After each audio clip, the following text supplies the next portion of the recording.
ఉండగా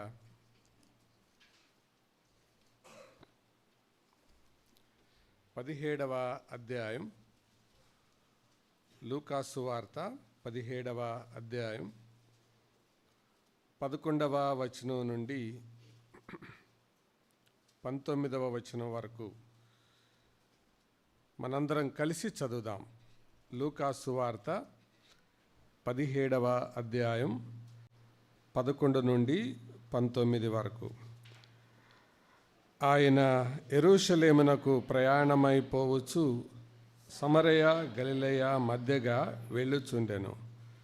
ఆయన ఒక గ్రామములోనికి వెళ్ళుచుండగా 10 మంది కుష్ఠరోగులు ఆయనకు ఎదురుగా వచ్చి దూరమున నిలిచి, యేసు ప్రభువా, మమ్ము కరుణించుమని కేకలు వేసిరి. ఆయన వారిని చూచి, మీరు వెళ్ళి మిమ్మును యాజకులకు కనబరుచుకొనుడని వారితో చెప్పెను. వారు వెళ్ళుచుండగా శుద్ధులైరి. వారిలో ఒకడు తనకు స్వస్థత కలుగుట చూచి గొప్ప శబ్దముతో దేవుని మహిమపరచుచు తిరిగి వచ్చి ఆయనకు కృతజ్ఞతాస్తుతులు చెల్లించుచు ఆయన పాదముల యొద్ద సాగిలపడెను. వాడు సమరయుడు. అందుకు యేసు, 10 మంది శుద్ధులైరి కారా, 9 ఎక్కడ? ఈ అన్యుడు తప్ప దేవుని మహిమపరచుటకు తిరిగి వచ్చిన వాడెవడును అగపడలేదా అని చెప్పి, నీవు లేచి పొమ్ము, నీ విశ్వాసము నిన్ను స్వస్థపరచనని వానితో చెప్పాను. ప్రియులారా, మనం చదువుకున్న ఈ లేఖన భాగం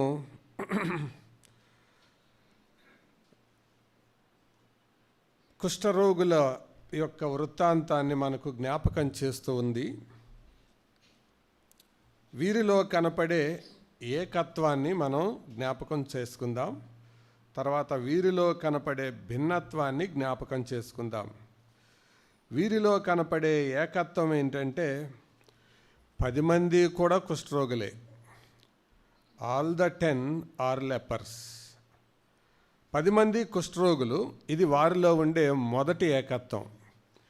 రెండవ ఏకత్వం ఏంటి అంటే, వారు 10 మంది కూడా ఆయనకు ఎదురుగా వచ్చిన వాళ్ళే. 10 మంది కూడా ఆయనకు ఎదురుగా వచ్చారు. మనకి 12వ వచనంలో కనపడుతుంది కదా. కుష్ఠరోగులు 10 మంది, అందరూ ఎదురుగా వచ్చారు. మూడవ ఏకత్వం ఏంటంటే, అందరూ దూరాన నిలిచారు. అందరూ దూరంగానే ఉన్నారు. ఇది మూడవ ఏకత్వం. తర్వాత 4వ ఏకత్వం ఏంటంటే, అందరూ కరుణించమని కేకలు వేశారు. అంటే అందరికీ కరుణ అవసరమైంది. ఇది 4వ ఏకత్వం. తర్వాత 5వ ఏకత్వం ఏంటంటే, అందరూ స్వస్థలయ్యారు, అందరూ స్వస్థపరచబడ్డారు. ఈ 5 ఏకత్వాలు వారిలో కనపడుతున్నాయి. అందరూ కుష్ఠరోగులే, అందరూ ఆయనను ఎదుర్కొన్నవారే, అందరూ దూరంగా ఉన్నవారే, అందరూ కరుణ కోసం కేకలు వేసిన వారే, అందరూ స్వస్థపడిన వారే. కానీ వారిలో భిన్నత్వం ఎక్కడ తెలిసిందంటే, వారిలో తేడా ఎక్కడ తెలిసిందంటే 16వ వచనం, గొప్ప శబ్దముతో దేవుని మహిమపరచుచు తిరిగి వచ్చి ఆయనకు కృతజ్ఞతాస్తుతులు చెల్లించుచు ఆయన పాదముల యొద్ద సాగిలపడెను. వాడు సమరయుడు. కృతజ్ఞత అనేది వారిని 2 భాగాలుగా చేసింది. కుష్ఠరోగం ఒకటిగానే చూసింది. వారి యొక్క స్థితి, దూరంగా ఉన్న స్థితి వారిని ఒకటిగానే చూసింది. వారి యొక్క కరుణ వారికి ఎంత అవసరమైనదో అది కూడా వారిని ఒకటిగానే చూసింది. వారి స్వస్థత వారిని ఒకటిగానే నిలబెట్టింది. కానీ కృతజ్ఞత మాత్రం వారిని వేరు చేసింది. ఇక్కడ ఉండే అందరిలో కూడా దేవునికి రెండు రకాలైన వాళ్ళే కనపడుతుంటారు. ఒకటి కృతజ్ఞులు, రెండవది కృతజ్ఞులు.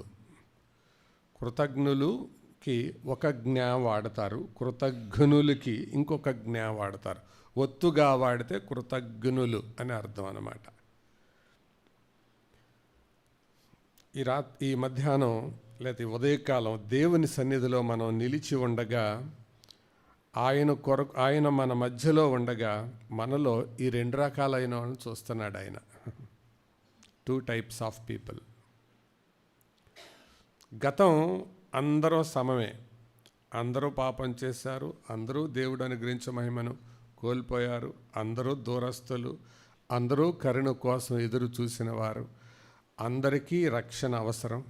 కానీ రక్షణ పొందాక కృతజ్ఞత అనేది అది మన ఒరిజినాలిటీని తెలియజేస్తుంది.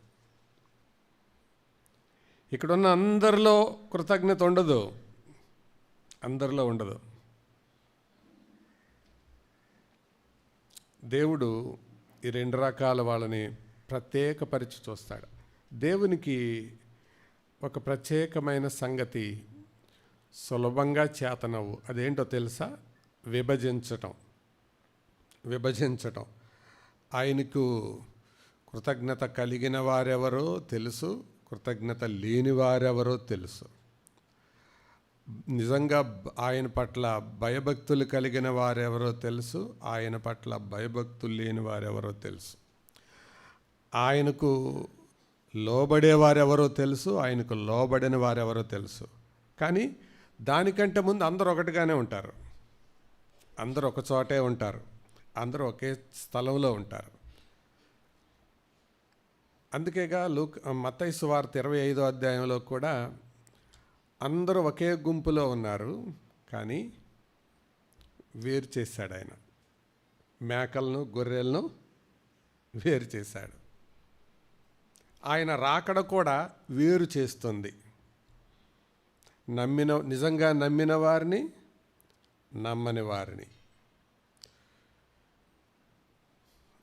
కృతజ్ఞత కూడా వేరు చేస్తుంది. ఈ ఉదయం దేవుని సన్నిధిలోనికి చేరివచ్చాం. మన గత స్థితి అందరిది సమమే, సేమ్. కానీ కృతజ్ఞత అనేది మాత్రం తప్పకుండా వేరే వారి నుండి కృతజ్ఞత కలిగిన వారిని వేరు చేస్తుంది.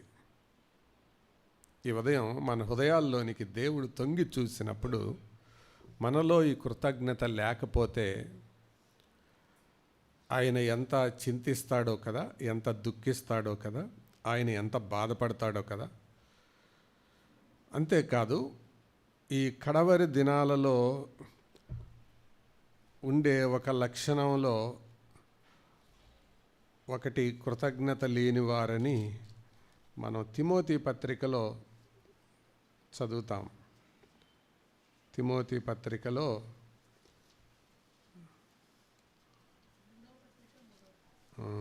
2వ పత్రిక 3వ అధ్యాయం 2వ వచనంలో చాలా పెద్ద లిస్ట్ ఉంది. మొదటి వచనం నుండి చూస్తే, అంచె దినములలో అపాయకరమైన కాలములు వచ్చునని తెలుసుకొనుము. ఎలాగనగా మనుషులు స్వార్థప్రియులు, ధనాపేక్షులు, బెంకములాడువారు, అహంకారులు, దూషకులు, తల్లిదండ్రులకు అవిధేయులు. తర్వాత చెప్పండి అందరూ. సో ఇంతకీ నువ్వెవరు? ఇంతకీ మనమెవరు? అది ఈరోజు ప్రశ్న. దేవుని యొక్క డిటెక్టింగ్ డివైస్ మన మధ్యలో తిరుగుతూ ఉంది. అనగా పరిశోధన పరికరం మనందరి మధ్యలో తిరుగుతూ ఉంది. ఇట్టే పట్టేయగలడు. డిటెక్టింగ్ డివైస్ యొక్క ప్రత్యేకత ఏంటంటే, అది బాంబ్ స్క్వాడ్ అని ఉంటుంది. ప్రధానమంత్రి, ముఖ్యమంత్రి ఇలాంటి వాళ్ళు వచ్చేటప్పుడు డిటెక్ట్ చేస్తారు. హానికరమైనవి, ప్రమాదకరమైనవి వస్తువులు వారిలో ఏమైనా ఉన్నాయేమో ఇలా పెట్టగానే అలారం మోగుతుంది. దేవుని దగ్గర ఆ డిటెక్టింగ్ డివైస్ ఉంటుంది. ఎప్పుడు అందరి హృదయాలు ఆయన ఎరిగినవాడు. ఈ ఉదయం మన హృదయంలోనికి ఆయన తొంగి చూసినప్పుడు మనలో కృతజ్ఞత అనేది లోపల ఉందా? ఆ కృతజ్ఞత లోపలుంటే బయటికి కనపడేది ఏంటో తెలుసా? 16వ వచనం, 17వ అధ్యాయం 16వ వచనం. గొప్ప శబ్దముతో దేవుని మహిమపరచుచు. నిజంగా కృతజ్ఞత నీలో ఉంటే కనపడేది లక్షణం ఏంటో తెలుసా? గొప్ప శబ్దం, గ్రేట్ సౌండ్. కృతజ్ఞత లేని వాడితో వాళ్ళల్లో నుంచి ఎంత చెప్పినా రాదు. కృతజ్ఞత ఉన్న వాళ్ళల్లో ఎంత చెప్పినా ఆగదు. కృతజ్ఞత లేని వాళ్ళల్లో నుంచి ఎంత చెప్పినా రాదు. మా నాన్నకి పట్టిన పిచ్చే కానీ నాకు చదివేందుకు అన్నాడంట మునుపటికొకడు. అలాగే మనలో కృతజ్ఞతాభావం లేకపోతే అది బయటికి రాదు. కృతజ్ఞతాభావం ఉన్నప్పుడు ఎలా వస్తుంది ఆ శబ్దం? గొప్ప శబ్దం, గ్రేట్ వాయిస్.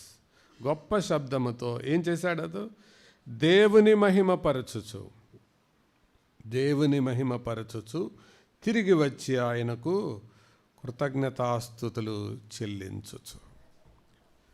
మంచిది. దాని కొరకే మనం ఈ ఉదయం చేరి వచ్చాం. మరి దేవుడు మన మధ్యలో ఉన్నాడు. కృతజ్ఞతాస్తుతులు మనలో కనపట్టలేదు అని అంటే అర్థం ఏంటి? లోపల ఏమి లేదని అర్థం. ఒకడికి పేపర్ మీద పెన్ను కదలట్లేదు, ఆన్సర్ పేపర్ మీద పెన్ను కదలట్లేదంటే అర్థం ఏంటి? వాళ్ళలో స్టఫ్ లేదని అర్థం. ఒకరు నోట్లో నుంచి స్తుతి పొంగట్లేదంటే అర్థం ఏంటి? లోపట చెప్పండి, కృతజ్ఞత లేదని అర్థం. కృతజ్ఞత లేని వాళ్ళలో నుంచి స్తుతి రాదు, అంతే. అయితే ప్రభు ఇక్కడ ఓ ప్రత్యేకమైన సంగతి మాట్లాడాడు. అదేంటో తెలుసా? వాడు సమరేయుడు అన్నాడు. మరి మిగతా వాళ్ళు ఎవరు?